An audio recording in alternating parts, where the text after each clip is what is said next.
요즘 젊은 사람들 사이에서 쓰는 말이 있습니다. 바로 탈룰라라는 말인데요. 혹시 들어보셨나요?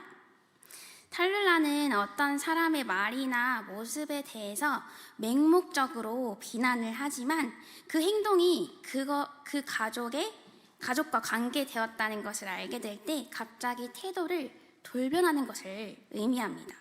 예를 들어서, 야, 너 오늘 입은 그 옷 뭐야? 그런 옷은 도대체 어디서 사는 거야? 라고 말을 했는데 그 친구가 이 옷 우리 엄마가 사준 건데? 라고 이야기를 하는 거죠. 그러면 이 대답을 듣자마자 엄마가 사준 거구나. 어떡하지? 그래, 그거 너무 예뻐서 어디서 샀는지 물어보려고 한 거였어. 이렇게 갑자기 태도를 돌변하는 것을 의미하죠. 한국인의 정서상 이렇게 부모님과 관련이 있으면 함부로 할 수 없는 것 같습니다. 어린 아이들에게도 이와 비슷한 모습을 발견하게 되는데요. 특히 어린 아이들의 말과 모습을 통해서 부모님에 대한 맹목적인 믿음의 모습을 발견할 수가 있습니다. 우리 엄마가 이렇게 말했어. 우리 아빠가 이렇게 하지 말랬어. 이렇게 부모님의 말이 이 아이들의 삶의 기준이 되어서 다른 친구들이 뭐라고 하든 부모님의 말을 그대로 믿고 따르는 것이죠.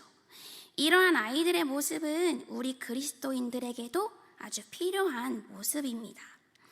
우리는 그리스도인으로서 하나님을 우리의 아버지로 고백하죠.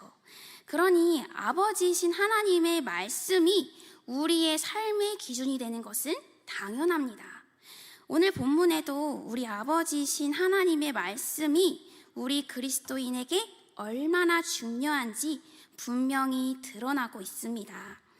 오늘 본문 말씀 속에서는 예수님께서 많은 사람들에게 이야기를 들려주고 계시는데요.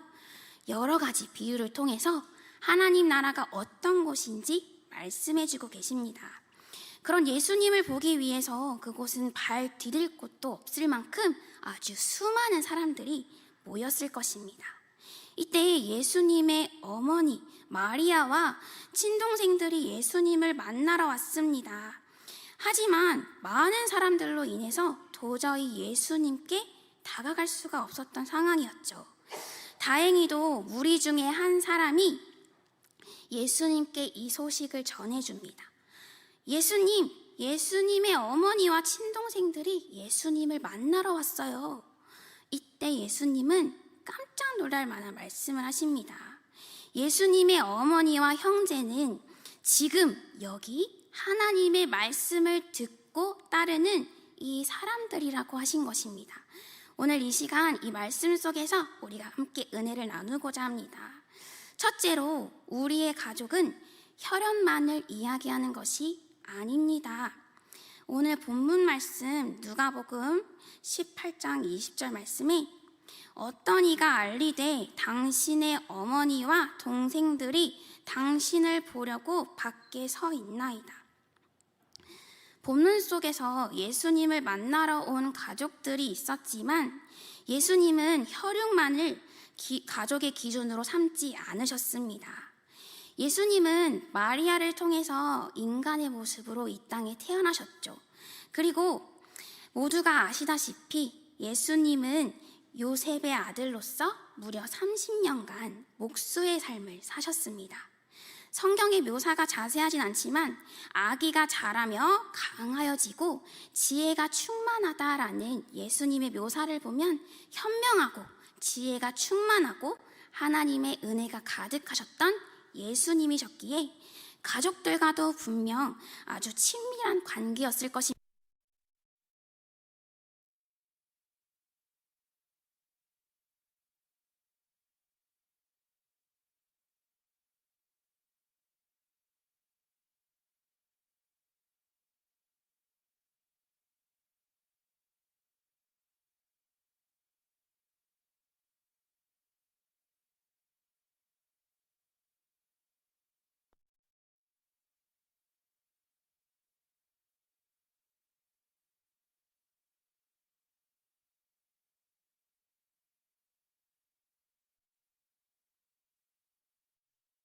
드리는 그 모습 속에서도 예수님은 사회적인 신분과 부의 정도, 출신을 기준으로 삼지 않는 모습을 우리가 발견할 수 있습니다.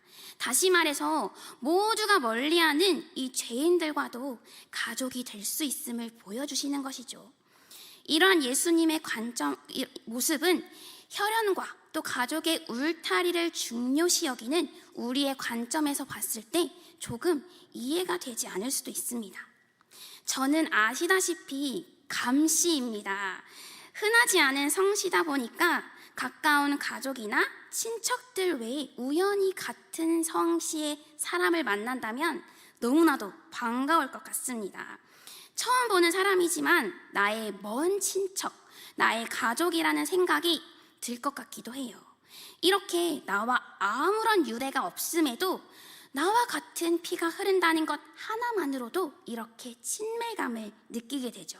또 모든 사람이 행복하고 잘 살았으면 좋겠지만 이왕이면 내 가족이 먼저였으면 하는 것이 솔직한 우리의 마음입니다. 하지만 예수님은 이런 우리의 인간적인 기준이 하나님 나라에서는 아무런 힘을 발휘할 수 없음을 말씀하고 계십니다. 피를 나눈 가족뿐만 아니라 사회적인 신분이나 시선, 일반적인 상식이 나의 가족을 결정하는 기준이 아니라고 분명히 말씀하시는 것입니다. 두 번째로 우리의 가족은 하나님의 말씀을 듣고 행하는 사람입니다. 21절 말씀에 예수께서 대답하여 이르시되 내 어머니와 내 동생들은 곧 하나님의 말씀을 듣고 행하는 이 사람들이라 하시니라. 충격적인 말이 아닐 수가 없죠. 특히나 사회적인 신분이 존재하던 그 시대에 사람을 나누는 기준을 신분, 지위, 출신이 아닌 새로운 기준을 제시하신 것입니다. 그 기준이 바로 하나님의 말씀을 들은 대로 행하는 것입니다. 하나님의 말씀을 들은 대로 행하는 그 사람이 바로 진정한 하나님 나라의 가족이라는 것이죠. 이제 예수님의 행적이 이해가 됩니다. 예수님은 30년간 함께했던 가족들을 떠나서 공생애를 시작하셨습니다. 예수님과 함께했던 제자들도 세리, 갈릴리의 시골의 어부들, 열심당 등 사회적으로 뛰어난 사람들이 아니었죠. 그리고 사람들에게 오히려 무시받고 하찮게 여겨졌던 사람들일 뿐이었습니다. 그래도 예수님은 상관이 없었습니다. 세상이 바라보는 기준이 아닌 하나님의 말씀을 함께 배우고 그것들을 살아낼 제자들이 바로 예수님의 형제들이었기 때문입니다. 이러한 예수님의 기준은 예수님의 사역 중에서도 우리가 발견할 수 있는데요. 사람들을 마주하는 것조차 두려워서 정오의 뜨거운 햇빛 아래 물을 길던 이 사마리아 여인, 그리고 자신의 죄로 인해 심한 병을 얻은 것이라 치부되었던 수많은 병자들, 언제나 사회에서 소외되었던 과부들, 그리고 사회적 악이라고 치부되었던 세리들에게 예수님은 언제나 거리낌 없이 다가갈 수 있었습니다. 그것은 예수님의 기준이 사회적 시선과 달랐기 때문입니다. 예수님의 기준은 하나님의 말씀을 듣고 행하는 것이었습니다. 지금 여기에도 수많은 다양한 사람들이 모여있죠. 인생의 황혼기를 지나는 분들부터 제가 담당하는 유치부, 그리고 더 어린 아이들까지 함께 있습니다. 그리고 경제적으로 넉넉하신 분들이 있는가 하면 어쩌면 어려움을 겪고 계시는 분들이 있을지 모르겠습니다. 또 각자 고향도 다르고 가치관도 다르죠. 이렇게 다른 우리가 운남교회라는 이름으로 하나 될 수 있는 것, 우리의 공통 분모는 바로 우리가 믿고 따르는 예수 그리스도입니다. 이미 많이 알고 계시고 가보신 분들도 계실지 모르겠는데요. 전라북도 김제에는 아주 특이한 모양의 교회가 있습니다. 바로 기역자 모양의 금산교회입니다. 1900년대 초반, 이때는 남자와 여자가 유별하던 시대였습니다. 남녀 7세 부동석이라는 말처럼 남자와 여자가 한 자리에서 예배조차 드릴 수 없었던 시대였죠. 그러나 금산교회는 남자와 여자가 모두 예수 그리스도 안에 한 가족인데 결코 차별이 있을 수 없다는 것을 믿었습니다. 그렇게 남자는 남쪽으로, 여자는 동쪽으로 앉아서 한 곳에서 예배를 드릴 수 있도록 기역자 모양으로 예배당을 짓게 된 것입니다. 금산교회의 신앙은 이 예배당의 모습에서만 드러나지 않았는데요. 하루는 장로님을 선출하는데 후보로 당시 김제 최고의 갑부였던 조덕삼과 그의 마부 머슴이었던 이자익이 함께 후보로 올라왔습니다.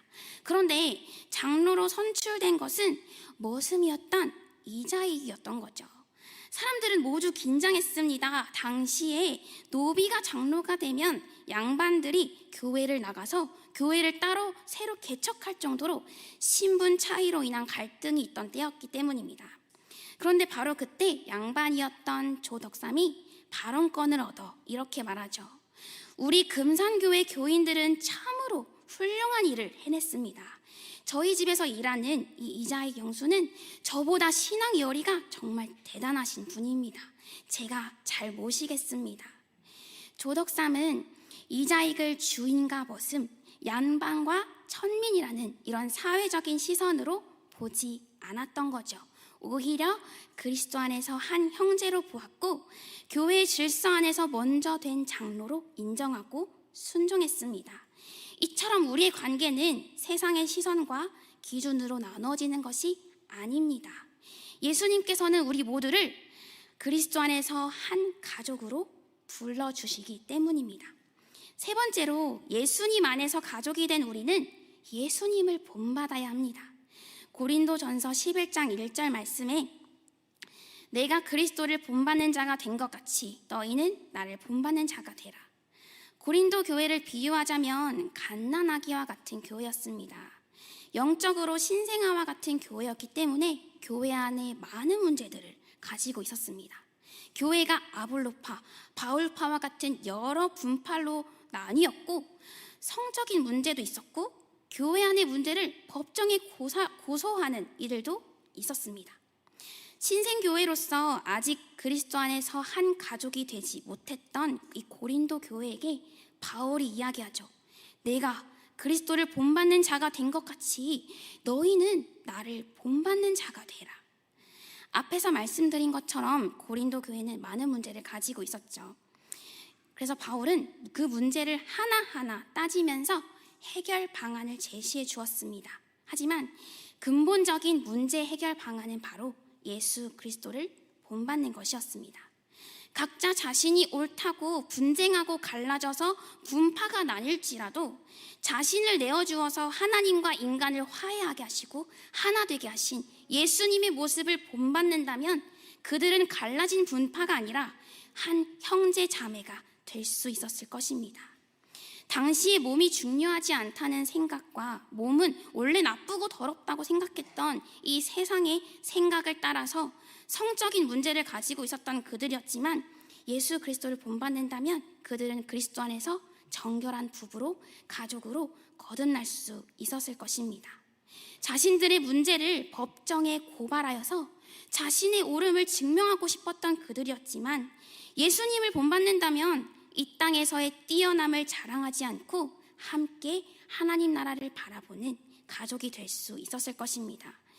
이처럼 그리스도 안에서 우리는 한 가족이 된 이 교회는 그리스도를 본받아야 합니다. 세상의 가치관과 기준을 따라 살아가는 것이 아니라 우리에게 말씀하시는 하나님의 말씀을 듣고 행하는 것이 바로 우리의 모습입니다. 일제의 신사참배를 끝까지 거부하다 끝내 순교하신 이 손양원 목사님의 이야기는 이미 너무나도 잘 알고 계시죠. 목사님에게는 두 아들이 있었습니다. 그러나 공산당을 따르는 사람에 의해서 죽임을 당했어요. 그런데 세상의 기준에서는 우리가 어떻게 해야 되죠? 법적인 고발을 하거나 어떤 이들은 복수를 다짐할지도 모릅니다. 그러나 손양원 목사님은 그리스도의 사랑으로 그를 용서하고 양자로 맞아주었습니다. 뿐만 아니라 사회적으로 격리를 당했던 한센병 환자들을 그리스도의 사랑으로 가족처럼 보살펴 주었습니다. 그리스도의 사랑으로 자기 자식을 죽인 원수까지 가족으로 품어주었고, 차별받고 격리당했던 환자들을 그리스도의 사랑으로 돌보며 치료하셨던 손양원 목사님, 그리스도를 닮은 이 목사님의 정신이 이어져 오늘날 우리 한국 교회가 있습니다. 그리스도 안에 한 가족이 된 우리 교회 역시 그리스도를 본받아야 합니다. 우리에게 하나님의 말씀은 절대적입니다. 우리 모두는 아버지 대신 하나님의 말씀을 듣고 따르는 하나님의 자녀이기 때문이죠. 또한 하나님의 말씀을 듣고 따르는 우리 모두는 한 형제 자매요, 부모와 자녀입니다.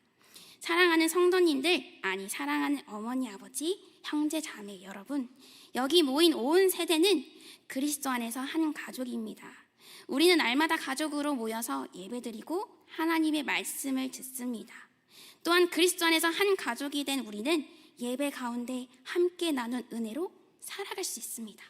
말씀 안에서 드러나는 그리스도의 모습을 본받은 우리는 각자 보내어진 세상 속에서 그리스도를 닮은 그리스도인으로 살아갈 수 있을 것입니다. 하나님의 말씀을 듣고 행합시다. 주님이 우리와 함께 하십니다. 기도하겠습니다.